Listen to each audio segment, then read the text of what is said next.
Mesdames, Messieurs, bonsoir. Je suis heureux de vous retrouver ce soir encore dans le cadre de cette émission Entre nous soit dit, ce magazine que nous avons lancé ici à SPL Télévision. Nous prenons des questions sociopolitiques importantes, nous les mettons sur la table et nous en débattons avec nos invités. Vital Kamerhe a écopé de 20 ans, vous le savez. Le président de l'UNSA a été condamné par les tribunaux des grandes instances de Kinshasa à Gombe. Ses avocats ont annoncé faire appel, on reviendra sur ça. Et puis la politique, c'est aussi la Commission électorale nationale indépendante. Vous le savez, il y a encore des tractations. Rossard Malonda a été désigné par les confessions religieuses. Là, il y a quelques confessions qui sont contre. Il y a des politiques qui disent que c'est un kabyliste pur sang. Faut-il laisser la CENI entre les mains de Rossard Malonda? Nous parlerons de ça.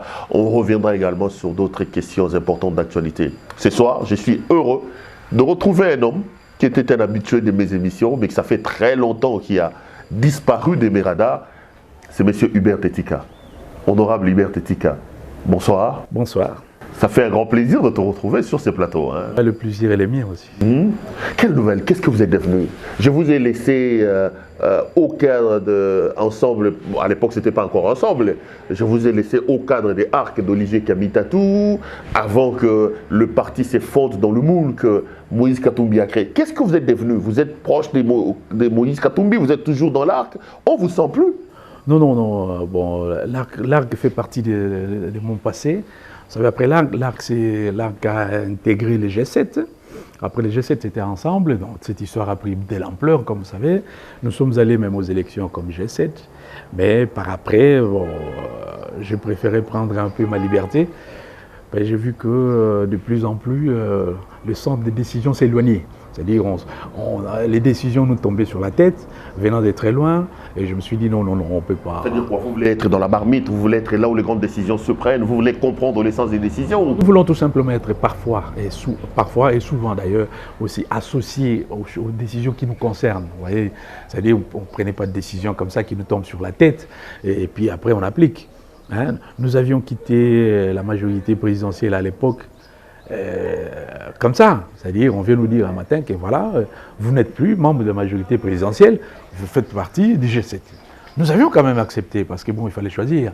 C'est pour ça que sur ce plan-là, je n'ai jamais condamné personne, ni ceux qui sont restés, ni ceux qui sont partis. Parce que ceux qui sont partis se sont dit, ben, écoutez, comment on peut se décider à notre place sans nous?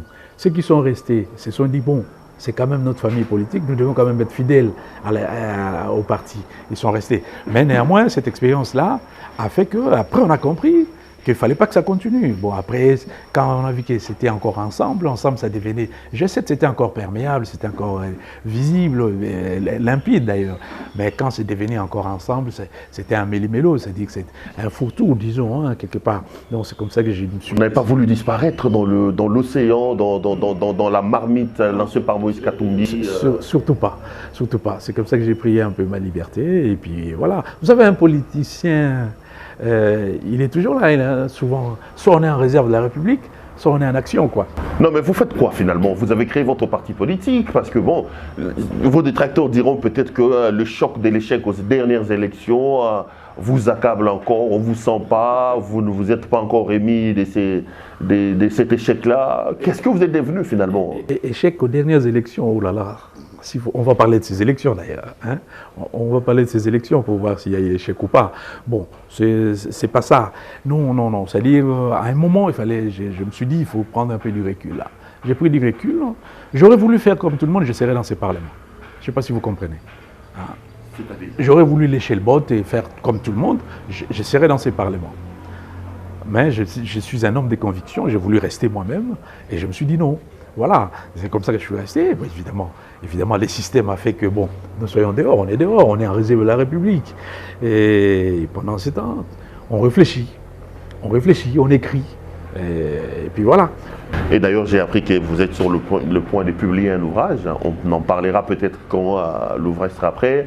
Où c'est pratiquement vos mémoires, où vous racontez votre expérience comme politique. Ça, c'est quand même important que nous ayons des politiques qui mettent leurs idées sur papier, parce que beaucoup n'écrivent pas. Hein. Exactement. Je prends ce temps, j'ai mis ce temps à profit pour essayer d'écrire ce que moi j'ai vécu, ce que j'ai vu et ce que j'aurais voulu voir en politique. Donc, ma petite expérience, quoi. Hubert Tetika, l'actualité politique reste dominée quand même par le procès Vital Kamerhe. Vous le savez, le président de l'UNSA a écopé de 20 ans de prison pour détournement. Quelle est votre lecture? Là, je sais que vous n'avez plus d'attache politique. Là, je sais que vous n'utiliserez plus la langue des bois. Je parle à un politologue, à un observateur désormais de la vie politique au Congo. Comment vous avez perçu la condamnation de M. Kamere? Non, avant d'en arriver à la condamnation, il faut faire une analyse un peu simple, toute simple, en se disant, voilà, autant, c'est ce qui sort de cette histoire, autant tout le monde souhaite avoir une justice qui fonctionne, autant on l'accepte un peu difficilement si ça ne va pas dans le sens souhaité. Vous voyez? Donc c'est ça la difficulté, évidemment, quand il y a quelqu'un qui disait non, mais on est là dans la République des juges. J'ai répondu à la personne, j'ai dit non, c'est parce qu'on était tellement habitués à voir des juges à qui on pouvait donner des ordres, hein, entre guillemets. Ça, c'est Mabunda qui a dit ça. Entre guillemets. Non, la République des juges. Mais maintenant que on voit ces juges-là prendre leur liberté, ça pose un petit problème. Là, c'est de manière globale. Mais en parlant de l'honorable Kamere, bon, c'est un grand homme d'État. Celui-là, il compte dans le paysage politique congolais. C'est malheureux d'en arriver là. Ça dépend de ce que vous entendez par homme d'État. J'aimerais bien lire votre ouvrage.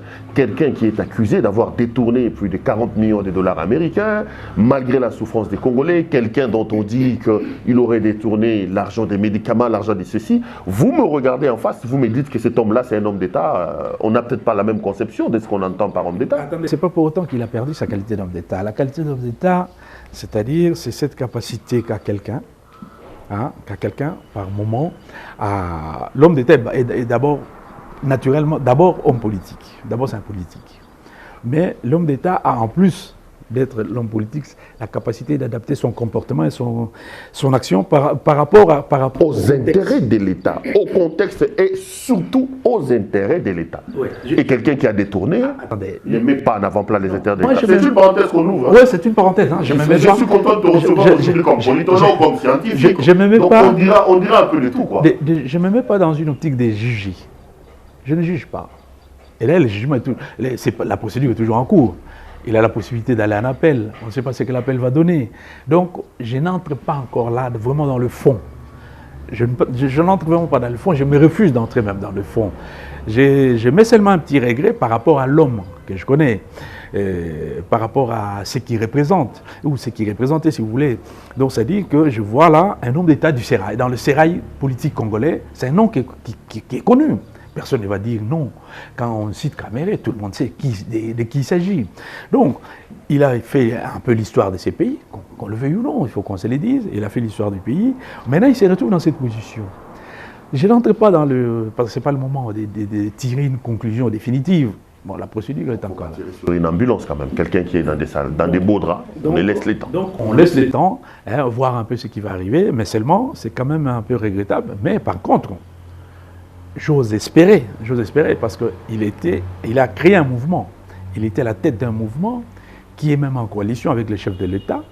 Donc j'ose espérer qu'il y aura une continuité, c'est-à-dire que ce parti va continuer va survivre à son chef s'il est faux, et qu'on fera de la politique comme on le fait ailleurs. Laissez-moi mettre de l'eau dans le moulin, parce que j'ai comme l'impression que vous voulez vous abstenir d'évoquer la question Kamere. Vital dit que c'est un procès politique. Il dit que c'est un procès qu'on a fait à Félix Antoine Tshisekedi via M. Kamere. Est-ce que vous pensez que ici la justice a été juste, ou plutôt, vous, dans vos lunettes, d'homme politique, vous pouvez percevoir une main politique derrière ce qui arrive à Vital Kamere? Bon. Vous savez, heureusement que je ne suis pas là pour, disons, analyser ses propos ou bien justifier ou ne pas justifier ses propos. Mais je me sens très mal à l'aise. Vous voulez que je passe la question? Non. Si vous voulez pas aborder la question, on peut y rester. Non, je veux pas tout simplement entrer dans une discussion comme on a l'habitude ici. Parce qu'ici, c'est la passion qui joue dans ce pays. C'est-à-dire, chaque fois qu'il y a un dossier, ceux qui sont pour la personne, automatiquement, ils défendent. Ceux qui ne sont pas pour la personne, ils massacrent. Vous voyez, moi, je ne me mets pas sur ce terrain-là. Répondez à ma question alors. Kamere dit que c'est un procès politique. Vous y croyez ou là, on est plutôt, là je parle aux politologues que vous êtes, on est plutôt dans une procédure judiciaire normale? Bon. procès politique, vous savez, ça dépend de la définition qu'on donne au procès politique, hein, au procès politique.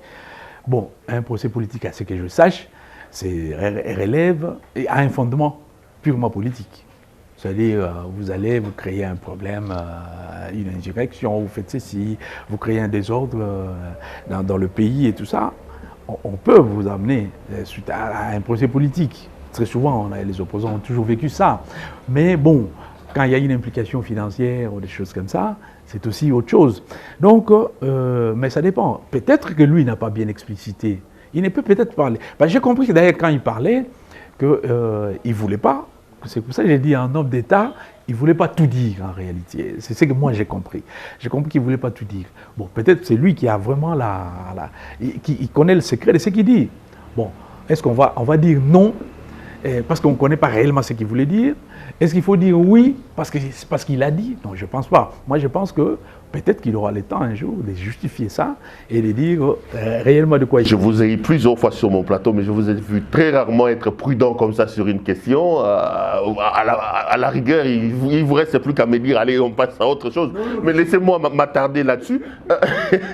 Souffrez quand même que j'obtienne un peu quelque chose de vous. Certaines personnes estiment que si ce n'est pas Kabila qui est dans le coup pour faire mal à Félix, alors c'est Félix lui-même qui est dans le coup, dans la perspective d'éliminer un candidat sérieux pour les élections de 2023. Vous savez qu'ils ont formé une coalition cash où en 2023, Félix doit céder la place à Vital Kamerhe.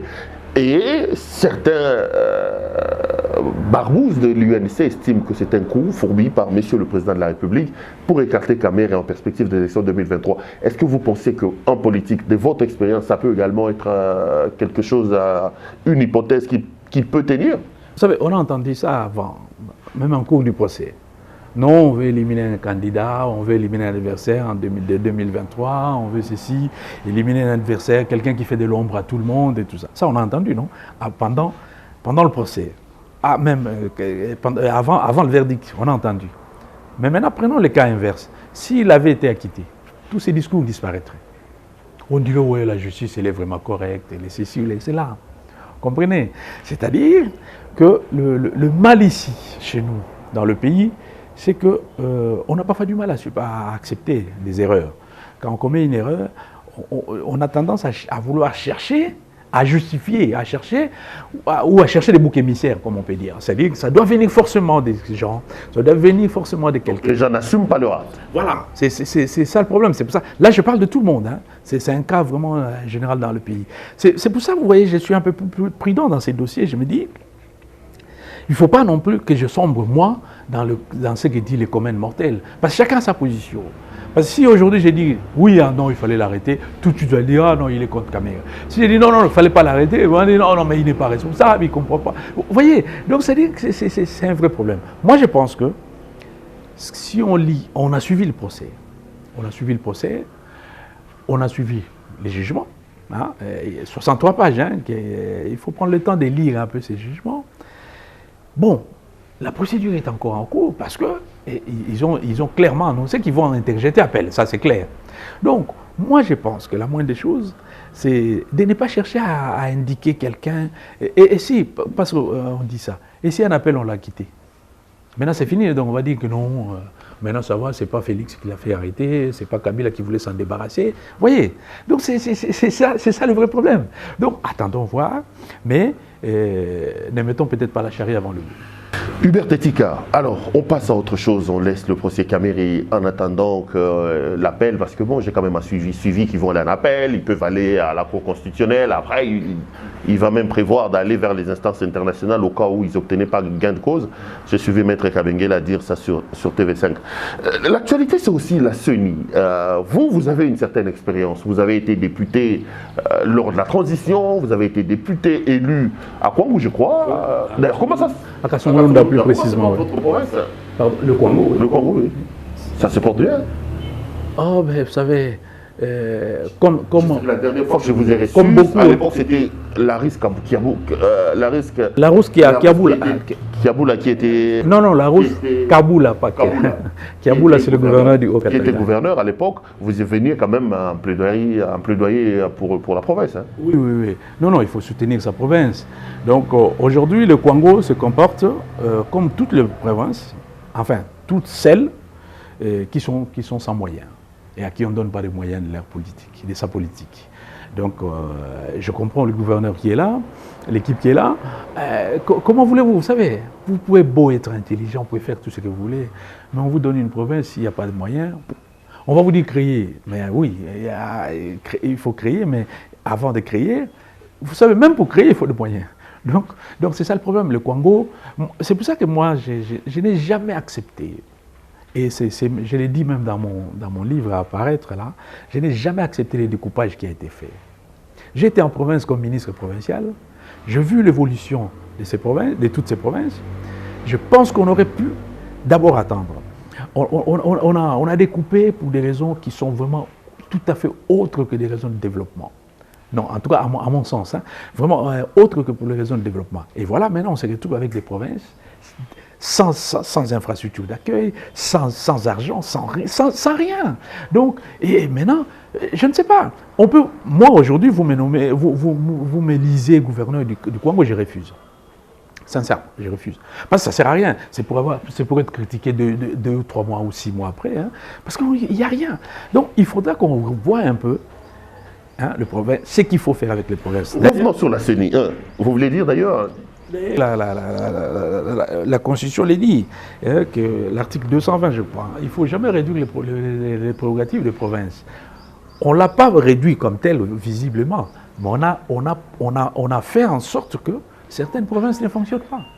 Comme la mienne. Alors, honorable Hubert Tetika, on parlait de la CENI, vous l'avez certainement suivi. Ronsard Malonda a été désigné, contesté tout de suite après par d'autres confessions religieuses. On attend peut-être son investiture. Beaucoup attendent une réforme en profondeur de la Commission électorale nationale indépendante. Il y en a même qui estiment que le mode de désignation du président doit être réformé, parce que la plupart qui viennent sont efféodés aux hommes politiques et aux partis politiques. Vous, qu'est-ce que vous pensez? Comment vous faites la lecture de la désignation pour le prochain poste du président de la CENI? Vous savez, j'étais vraiment très surpris quand j'ai appris que non, on met en place les confessions religieuses pour essayer de trouver un président de la CENI. Sincèrement, je me suis dit, mais qu'est-ce qui nous prend dans ces pays? Est-ce que nous arrivons, pourquoi nous nous arrêtons pas un moment, essayer d'analyser, essayer de faire un peu le bilan de tout ce qui s'est passé pour savoir comment continuer, quelle direction prendre? J'étais vraiment surpris. Non, ça ne passe pas dans ma tête. Parce que je me dis ceci. Nous avions eu des élections. Le problème dans ces pays, comme on le dit toujours, c'est que nous voulons toujours passionner tous les débats. Tout, mettre de la passion dans tout. Aujourd'hui, on met Malonda. Vous allez voir que ceux du FCC sont contents. Pour quelle raison? Je ne sais pas. Peut-être parce qu'il est formaté comme les autres qui sont passés. Attendez. Non. J'ai vu les commentaires, certains journalistes dire que c'est un Kabila plus. Non, c'est ce que j'ai dit. Peut-être qu'il est formaté comme les autres qui sont passés, donc il ne fera rien d'autre que continuer l'œuvre de ceux qui sont passés. Et le FCC dit ok, nous on est contents. La Mouka dit pas question, nous n'acceptons pas ces messieurs. Et les autres aussi. J'ai vu l'opposition en général. Même les alliés du cash. Il y en a qui n'acceptent pas. Alors, si aujourd'hui on change, admettons qu'on change, on demande à la Mouka si la Mouka désigne quelqu'un. La Mouka dira non, celui-là ça peut aller. Le FCC va dire non. Cash peut-être aussi va dire non. Si Cash venait et dit non, allez, je vous donne Christopher Ngoy. Le FCC va dire non et la Mouka va dire non. Alors, qu'est-ce que nous voulons? Parce qu'il y a un problème, c'est qu'on n'aura jamais quelqu'un qui sera accepté. Alors maintenant, revenons... Lui-même n'a pas été accepté. Alors, pourquoi vous voulez quelqu'un qui fait l'unanimité? Voilà, revenons... Non, qui n'aura même pas peut-être la majorité. J'ai appris même que le Malonda qui a été présenté comme Kimbangis a été contesté par certains Kimbangis. Ça commence déjà dans sa propre maison. Donc moi, je pense que la question qu'il faut se poser, il faut qu'on arrête de passionner ces débats-là. Il faut qu'on se dise, qu'on tire les leçons. Il faut qu'on se dise que les gens n'oublient pas. J'ai comme l'impression que les gens ont une mémoire courte. L'élection de 2006 s'est terminée par une guerre en pleine ville. Jean-Pierre Bemba et Kabila. Vous comprenez? Une guerre en pleine ville. L'élection de 2011 a fait que il y a deux présidents, il y en a un qui a prêté serment chez lui à la maison. Et qui a même demandé qu'on lui amène l'autre ligoté s'il est faux chez lui. On a vécu ça. D'ailleurs, on a même vu la communauté internationale contester cette élection-là en quelque sorte. Parce que même le pays voisin, Congo-Brazzaville et Angola, tout ça, personne n'est venu à la cérémonie d'investiture du président élu en 2011. On a vu seulement Robert Mugabe. Donc, il y a eu un problème. En 2018, c'est encore plus pire. Plus pire. On a même dit que nous avions fait un compromis à l'africaine. Vous comprenez? Donc, il y a eu des propos comme ça qui sont sortis de la communauté internationale. Et la contestation à l'intérieur, n'en parlons pas. Moi, je pense qu'après tout ça, venir encore dire non, il suffit seulement de changer de président, choisir un président et on continue. Donc, c'est comme dire que peu importe ce qui va arriver, ça va encore arriver. Et maintenant, on ne sait pas de quelle manière. Mais comment peut-on faire ça?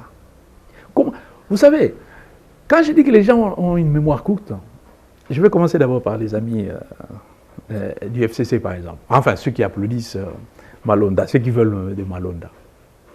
Moi, j'étais candidat en 2018 pour le compte du G7. J'ai été aux élections, donc j'ai battu campagne pour Martin Fayoulou.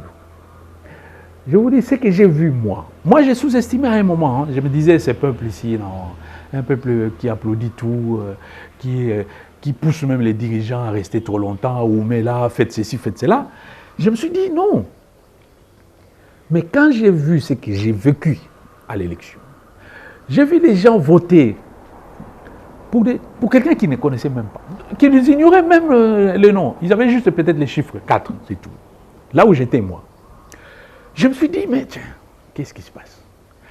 Et comment par télépathie cette histoire pouvait passer comme ça? Donc, ce qui a fait que, il faudrait que nos amis du FCC s'en souviennent, que le FCC était, le FCC avait la plénitude du pouvoir. Il avait tout.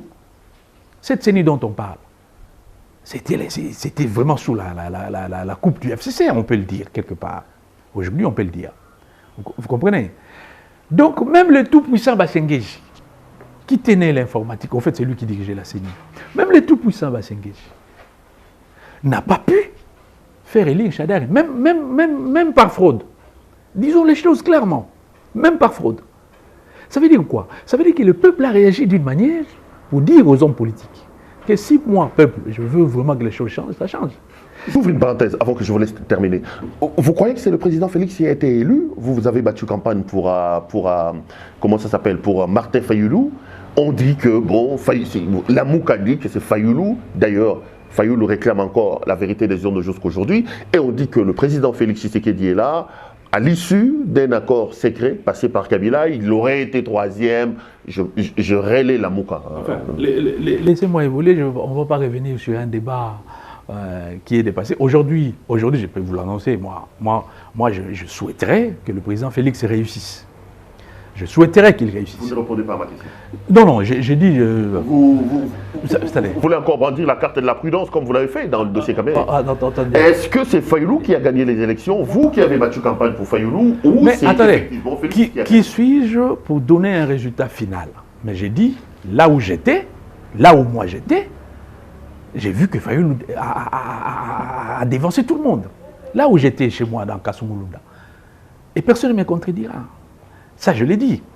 Mais Je ne suis pas, moi, en mesure de vous dire, de proclamer les résultats. C'est-à-dire quoi? C'est-à-dire quand vous dites que c'est un débat dépassé, vous conseillez à Fayoulou de passer l'éponge. Donc voilà, il faut passer à autre chose. Bon, heureusement qu'il n'a pas besoin de mon conseil.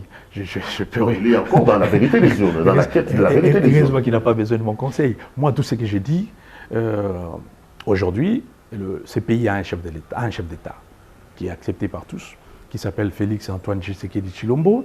Et moi, personnellement, je souhaiterais qu'il réussisse parce que s'il ne réussit pas, ça remettrait en cause beaucoup de choses.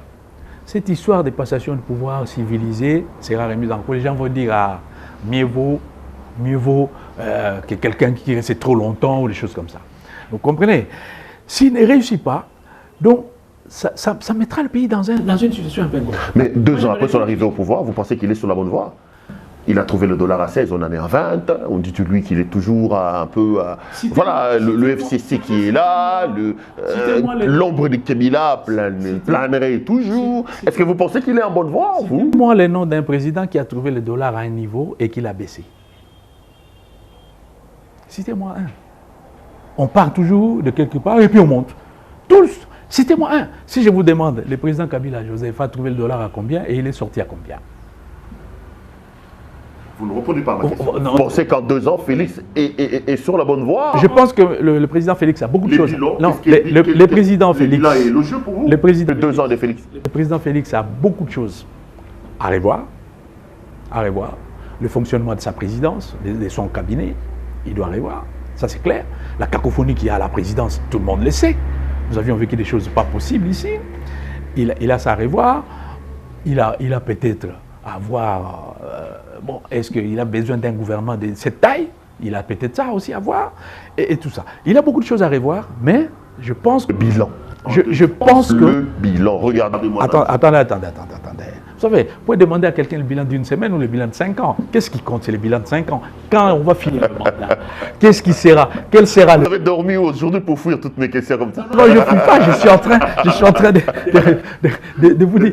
Donc aujourd'hui, non, on peut dire qu'il a beaucoup de choses à corriger, lui et le président Félix, mais je pense qu'il est en train d'aller dans la bonne voie, mais il a beaucoup de choses à corriger. Sur la CENI, vous parlez de la CENI. On revient sur la CENI. Donc, aujourd'hui, il ne faut pas que les gens aient la mémoire courte. Ce peuple-là qui a réagi comme ça en 2018, peut demain, en 2023, se décider, écoutez, bon, comme ces gens tergiversent, c'est parce qu'on a donné autant à quelqu'un ou quoi, autant à quelqu'un, nous allons voter pour quelqu'un à qui on va donner 90%, et personne ne saura plus enlever ces résultats. Ça peut se faire. Et deuxièmement, il y a eu après ça, l'élection législative, où moi j'étais candidat. Nous avions, la CENI qui est sortie là, n'a même pas respecté la modalité de vote convenue. Il était convenu qu'on ne fait pas de vote électronique. Mais vous convenez avec moi qu'on a fait un vote électronique. Il n'y a même pas eu de compilation. Ce qui veut dire que cette Bassengé a pu constituer son parlement. Je ne dis pas que tout le monde n'a pas été élu, non. Je ne peux pas me le permettre. Mais beaucoup savent. Vous avez été victime de ça. Beaucoup savent qu'ils sont là par la volonté de ces systèmes-là. Donc, mais est-ce qu'on peut... Les gens pensent qu'ils peuvent encore reproduire la même manœuvre. Quand ils avaient la plénitude du pouvoir, ils pouvaient le faire. Mais aujourd'hui, ils n'ont pas la plénitude du pouvoir, parce qu'il y a d'autres qui sont là. Et l'impérium d'ailleurs se trouve entre les mains de quelqu'un d'autre. Donc, les gens vont veiller à cette histoire-là. Donc, rien ne rassure la majorité. Et rien ne les rassure la majorité demain. Donc, peu importe tous ces débats que j'entends ici, des réformes de justice ou tout ça, une autre majorité qui arriverait balayerait tout ça. Donc, aujourd'hui, je pense qu'il ne faut pas avoir la mémoire courte. Il faut respecter ce peuple congolais. Il faut se dire que ce peuple-là peut changer les choses. Alors, je suis censé comprendre. Malonda ou pas Malonda, vous faites confiance en la conscience collective qui est désormais née dans la tête des Congolais? Non, moi je suis en train de dire ceci. Que ceux qui pensent que Malonda est bon se trompent par le fait qu'ils se rappellent, qu'ils n'aient pas une mémoire courte, qu'ils se rappellent comment le peuple a agi en 2023, pendant qu'ils avaient la plénitude du pouvoir, où ils pouvaient faire élire Chadari, qui n'ont pas pu faire élire même par fraude. Ceux qui veulent que Malonda parte, ceux d'autres, qui veulent que Malonda parte, pour qu'ils mettent les leurs, pensant eux aussi faire ce que le FCC a fait, se trompent aussi. Alors c'est là où nous devons nous poser la question, c'est là où c'est clair qu'aujourd'hui, ce qu'il faut, c'est de revoir, c'est de repenser ces systèmes électoraux. Allons-y justement dans la manière de repenser le système électoral, de penser même le corps appelé à arbitrer les élections. Vous proposez quoi? Si moi je suis contre Malonda, vous dites que ça ne sert à rien. L'autre pour Malonda, vous dites que ça ne sert à rien. Qu'est-ce qu'il faut faire, M. Tetika? Ce qu'il faut faire, il faut d'abord repenser. Il faut éviter au pays un désastre comme on en a connu depuis 2006. Des désastres comme on en a connu depuis 2006. Ce qu'il faut faire, quand je parle de repenser les systèmes électoraux, c'est quoi d'abord? Posons-nous la question. On ne se pose même plus la question. On fait un constat que tout ce qui s'est passé a été mauvais. Ça crée des désordres. En repensant les systèmes électoraux, nous serons obligés de voir, le mode de scrutin. Nous avons un mode de scrutin proportionnel que tout le monde sait. Nous avons un mode de scrutin proportionnel que tout le monde connaît injuste. Nous avons un mode de scrutin proportionnel que tout le monde connaît injuste. Dans le mode de scrutin proportionnel, il y en a qui sont élus, qui ne se retrouvent pas au Parlement. Il y en a qui ne sont pas élus, qui se retrouvent au Parlement. Moi, j'étais dans le système proportionnel. J'étais sur une liste de 4 personnes. Pour que moi je sorte, donc c'était la sommation de voix de toutes ces personnes-là. Ce qui fait qu'en fait, je n'étais que porteur d'un mandat du groupe, en réalité. Ce qui fait que, c'est pour ça que le mandat, ici, dans ce pays, appartient au parti, et que, au fait, les députés ne dépendent pas de l'électeur qui a voté pour lui. Les députés dépendent de son parti. Donc il faut reformer déjà le système électoral. Donc, repenser le système électoral dans son entier. Maintenant, les points. Je suis en train de donner les points. Premier point, revoir le mode de scrutin. Il y a un mode de scrutin proportionnel que nous appliquons. Ce mode de scrutin nous a été proposé à Sun City. Pourquoi? Parce que nous venions d'une guerre. Nous étions un pays post-conflit.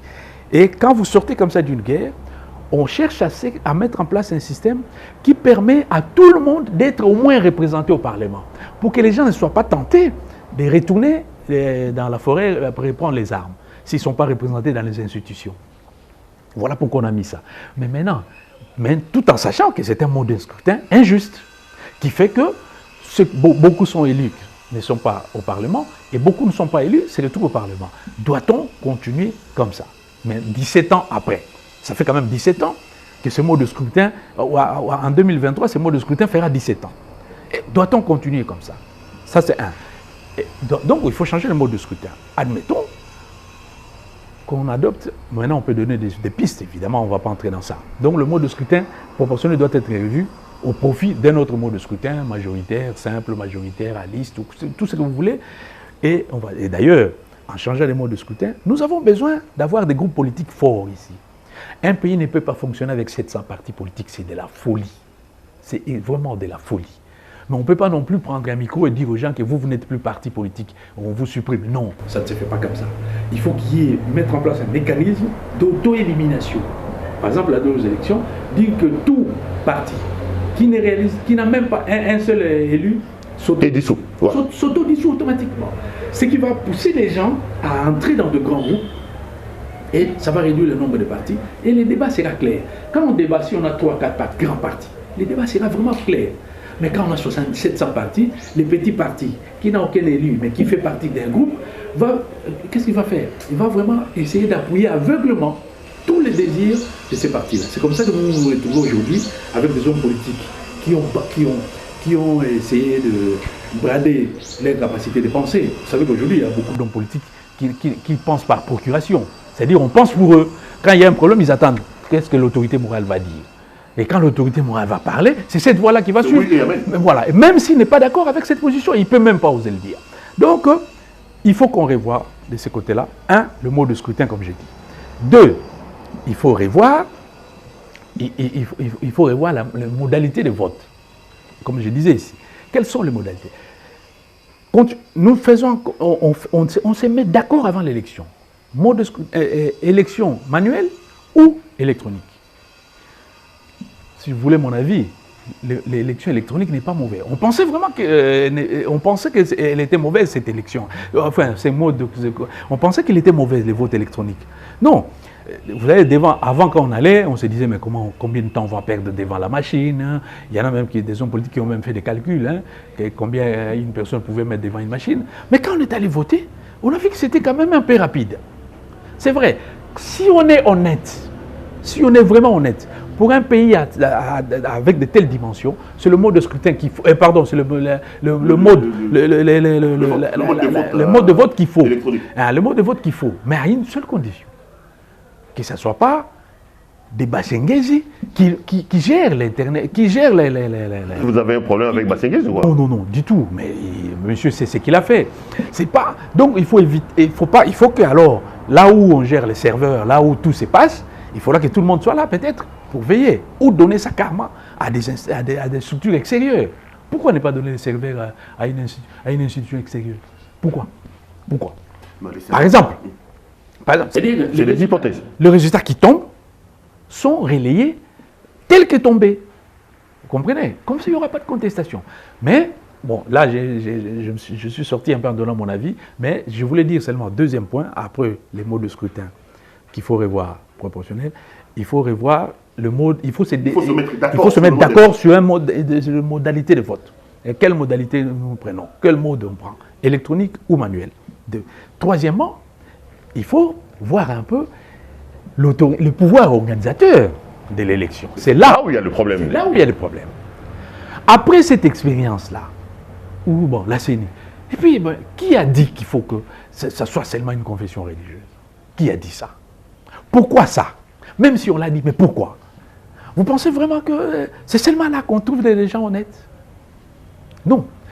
D'ailleurs, la preuve... C'est des gens réputés être... C'est une question de réputation. On ne veut ni de la gauche ni de la droite, on donne à quelqu'un qui est au milieu du village. Réputé, neutre... On leur reconnaît cette morale-là, mais malheureusement, on a vu, il y a des pasteurs qui sont passés à la CENI. Non, mais on dit même que les élections du pasteur sont les plus chaotiques que le pays n'a jamais connues. Donc, vous voyez, ça veut dire qu'aujourd'hui, il faut débattre sérieusement sur le pouvoir organisateur. Que faut-il faire? Pourquoi ne pas donner sa responsabilité à l'État? Que ce soit le ministère de l'Intérieur qui organise. Mais dans ces ministères... Non, mais là, le problème qui va se poser, c'est que le ministère de l'Intérieur est contrôlé par un politique. Ça renvoie, c'est qu'on va peut-être bientôt dire... Aujourd'hui, nous sommes dans une... Vous savez, c'est là où il nous faudra savoir ce que nous voulons. Il nous faudra savoir ce que nous voulons. Si nous n'avons pas confiance en nous-mêmes, arrêtons de faire de la politique. Parce que bon, ailleurs, le ministère de l'Intérieur organise, avec un vote électronique, si le ministère de l'Intérieur organise, mais l'élection s'est faite à 20h, vous avez les résultats et puis c'est basta. Parce qu'ailleurs, nous n'avons pas un ministre de l'Intérieur qui va aller faire la queue chez l'autorité morale, qui répond oui et amen à tout ce que l'autorité morale dit. Ne comparez pas l'incomparable, l'honorable Tétika, quand même. Je veux bien, mais si... On ne voit pas Bernard Cazeneuve, on ne voit pas tel aller dans une forêt, dans un château, aller s'incliner devant une autorité morale qui se présente comme une sorte d'ayatollah. C'est ça le problème aussi. Non, je veux bien. Si nous décidons, c'est une option à prendre. Nous pouvons accepter, nous décider, nous Congolais, de rester toujours en France. C'est-à-dire d'accepter que nous ne pouvons jamais un jour nous autogérer. Honnêtement. Si on se décide, moi je suis d'accord, on laisse tomber. Mais à un moment, il faut qu'on arrive à voir. Parce qu'aujourd'hui, ça ne marche pas avec la CENI. Vous voulez qu'on fasse quoi? Quel pouvoir autre organisateur qu'on peut faire? Il n'y a que deux, en réalité. Soit c'est une instance, une institution indépendante du pouvoir, enfin, entre guillemets indépendante, ou c'est le pouvoir lui-même qui organise les élections, mais à condition qu'il soit responsable. Moi, je vois ici au ministère de l'Intérieur, ici d'ailleurs, il y a tout le monde d'ailleurs. Vous avez un ministre cash, vous avez un ministre délégué FCC, vous avez un vice-ministre PPRD, donc FCC toujours. Donc, c'est-à-dire que, écoutez, si on donnait la responsabilité à ces trois-là, d'organiser les élections, il faudrait bien que ça se passe quelque part. Vous savez, sincèrement, avec un vote électronique, où les résultats tombent à la minute, et si on est sérieux au niveau du serveur et tout, même le pouvoir organisateur, peut-être le gouvernement. Pour vous, le problème, ce n'est pas cette guerre de se dire les confessions doivent... C'est plutôt une étude en profondeur de ce que nous voulons, de ce que nous devons faire et des réformes majeures à apporter. Exactement. C'est-à-dire, soyons clairs, le système électoral n'a pas marché pendant 17 ans. Toutes les élections que nous avions faites toutes ces élections se sont terminées en queue de poisson ou en eau de boudin, comme disent les Français. Donc, c'est-à-dire, maintenant, il ne faut pas prendre l'option de se dire que non, nous continuons. Faudrait-il continuer ou repenser? Mais apparemment, c'est sous cette voie-là que nous sommes.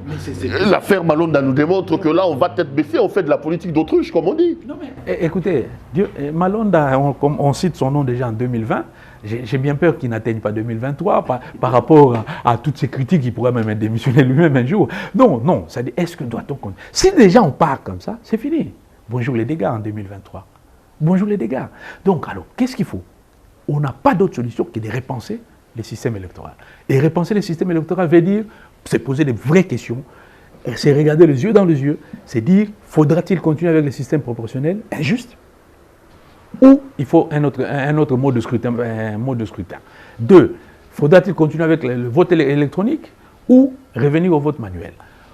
Trois, faudra-t-il continuer à faire confiance à un organe indépendant, dit indépendant, mais qui ne l'est pas en réalité, donc la CENI, ou il faut que le pouvoir organisateur soit l'État, le gouvernement lui-même. Voilà les questions qu'il faut se poser. Moi, je pose seulement ces trois questions-là. Tant qu'on n'a pas les réponses à ces questions-là, il faut arrêter de nous parler de Malonda, de ceci ou de cela. Vous pouvez me citer tout ce que vous voulez, Cholet, Malonda, ou que sais-je encore, Christopher Ngoyo, que sais-je encore. Moi ce n'est pas mon problème. Parce que, mais les gens oublient une chose, qu'au finish, il y a ces peuples-là qui nous a donné à nous tous politiques une leçon aux élections de 2018. Et ces peuples-là est capable aujourd'hui, ce qui a fait que même ceux qui avaient la plénitude du pouvoir n'ont pas pu faire élire leurs candidats, même par fraude, je dis bien. Même par fraude, ils n'ont pas pu le faire élire. Donc, ce qui veut dire que ces peuples-là peuvent demain nous donner à nous tous encore une raclée, une vraie alors, en donnant 90%, 90% des voix à quelqu'un et personne ne pourra plus le toucher. Encore faut-il que les 90% soient reconnus comme étant comme tel. Hein? Non, si le vote est électronique et que... Si le vote est électronique et qu'au finish, il y a un organe sérieux qui comptabilise les résultats, on peut Fayou nous dit qu'il a eu 60% des voix. Et pourtant, ce n'est pas lui qui est président de la République aujourd'hui. Chacun peut dire ce qu'il veut. Moi, aujourd'hui, je suis en train... Moi, je me mets au jour d'aujourd'hui, donc j'ai dit les choses telles qu'elles sont. Donc voilà, c'est-à-dire que nous devons faire très attention. Nous devons faire très attention. Un pays, on ne le prend pas comme ça, on ne le manipule pas n'importe comment, on fait pas... Non, personne n'est éternel ici. Personne n'est éternel. Madame, Monsieur, merci de le suivre. Je rappelle que vous suivez l'émission Entre nous soit dit. Ce soir, notre invité, c'est l'honorable Hubert Tetika, que je reçois dans sa casquette de politologue, mais aussi d'un scientifique. Et on réfléchit comme ça, un homme indépendant sur la marche de notre pays. Et il donne son point de vue. On me signale à l'oreille, qu'on tend petit à petit vers la fin de cette émission. Mais je voulais quand même, parce que vous parlez des réformes, il y a une réforme qui commence déjà à soulever les vagues que Minakou veut introduire au niveau de l'Assemblée nationale. On dit que Minakou veut faire rétropédaler notre appareil judiciaire. Minakou veut que nous ayons un appareil judiciaire caporalisé aux ordres d'un ministre de justice. Vous êtes un ancien député, élu du Grand Bandundu, comme Obé Minakou Ndjanandjoku. Comment vous jugez l'action et l'initiative de l'ancien président, votre président de l'Assemblée nationale à l'époque où vous étiez député? Oui, je l'ai suivi hier sur Top Congo. Toujours brillant, parce que c'est un monsieur brillant. Je le salue d'ailleurs en passant. Mais je me pose quelques questions. Moi, je me mets toujours en train de me poser des questions quand il y a un dossier. Est-ce qu'un parlementaire peut faire une proposition de loi? Peut avoir cette initiative? Oui. Est-ce que la matière sur laquelle les parlementaires proposent des choses est vraiment est au fait de l'actualité? Oui ou non? Le moment choisi est-il le bon? Oui ou non? On se pose des questions. Il faut se poser ce type de questions pour voir un peu pourquoi cette initiative-là, pourquoi maintenant? Est-ce qu'il a le droit? Oui, il a le droit de le faire.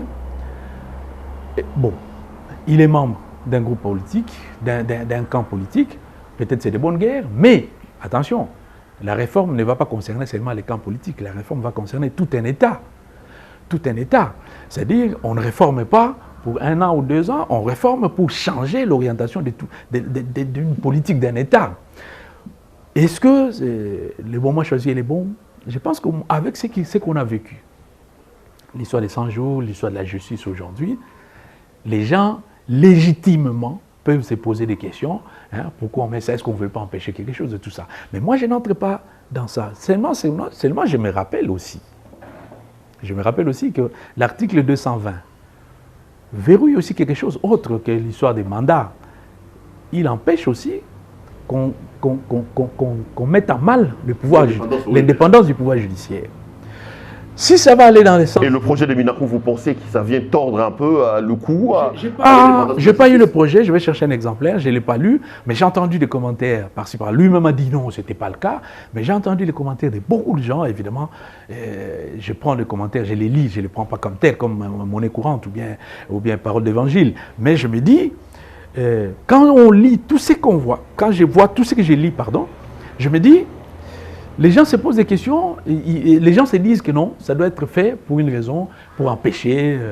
non, mais vous ne pensez pas, parce que selon la lecture, j'ai lu comme vous, Minakou voudrait que l'organe accusateur, qui est le procureur, puisse dépendre ou avoir l'autorisation, selon certains cas, du ministre de la Justice, avant d'enclencher une action judiciaire. Minakou veut que le ministre de la Justice devienne patron ou numéro 1 du Conseil supérieur de la magistrature. Ça, c'est quand même du recul par rapport à ce que nous avons aujourd'hui. Si je l'ai bien entendu hier, l'histoire de devenir président du Conseil supérieur de la magistrature, il a dit non. Il a dit pas du tout, il n'en est pas question. Ça, c'est ce qu'il a dit. Par contre, j'ai vu Christian Lusakoueno insister sur le fait que pourquoi vous voulez que le ministre empêche, puisse contrôler le procureur, c'est-à-dire quand il initie une procédure et tout. Pourquoi? Bon, j'ai vu que là, la réponse était un peu vague, il jouait un peu sur le mot, c'est vrai, mais il a dit clairement que ceux qui ont des idées qui viennent, évidemment, nous contredire par des amendements, mais avec la majorité, qu'ils ont, qui ne répond qu'aux ordres de l'autorité morale. Avec la majorité qu'ils ont, ça va passer forcément, mais néanmoins, moi je fais confiance à l'article 220 qui est verrouillé et qui reste verrouillé pour tout le monde, et qui tient à l'indépendance du pouvoir judiciaire. Peut-être que là, celui qui veille à la Constitution, dont la Cour constitutionnelle, va se comporter vraiment en bon veilleur. Voilà. Hubert Tetika, on me signale vraiment qu'on est arrivé vers la fin. Ça a été un grand plaisir de vous avoir, comme d'habitude d'ailleurs, sur ce plateau. Hein. Revenez de temps en temps nous voir, ça nous fera énormément plaisir. Non, moi, je suis très content pour vous, personnellement. J'ai vu que les choses ont évolué. Hein, comme on dit, allez, bon vent. Donc voilà, il faut aller de l'avant. Merci beaucoup, merci beaucoup. Madame, Messieurs, cette émission est complètement terminée. Ce soir, mon invité, c'était M. Hubert Tetika, député honoraire, mais je le recevais dans sa casquette de politologue et d'un homme des sciences. D'ailleurs, il est en pleine rédaction d'un ouvrage qu'il va publier bientôt. On vous tiendra au courant. Merci à l'équipe technique qui a fait un travail remarquable pour me permettre d'entrer en contact avec vous. Le taux nutrient et turbulent Sir Ntsumbu était derrière toutes les caméras, mais aussi au son. Je vous retrouve lors d'un prochain numéro. Portez-vous bien et restez branchés sur nos programmes. Monsieur Tetika, merci de nous avoir reçus chez vous. C'est moi qui vous remercie. Merci.